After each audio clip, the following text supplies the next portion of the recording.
Hi everyone, welcome back to another video from Apps Academy. Today in this video, I'm going to show you how to delete a folder in Google Drive. Deleting folders in Google Drive is a straightforward process.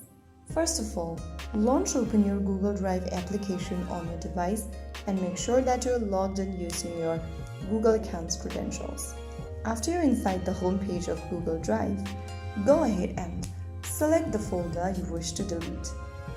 Tap on the Files option on the left-hand side menu and then select a folder from the menu.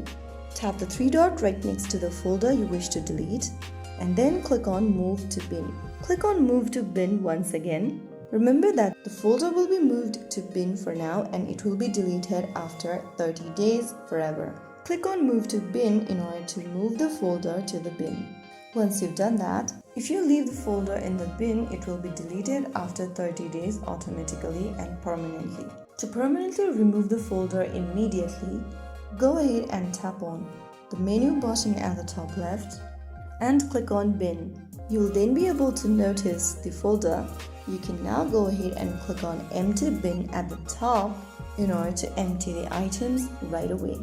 So that's how you can easily delete a folder in Google Drive. You can easily manage your storage by deleting Google Drive folder in an effective way. If you found the video helpful, don't forget to like, share and subscribe to the channel. I will see you in the next video. Thank you for watching.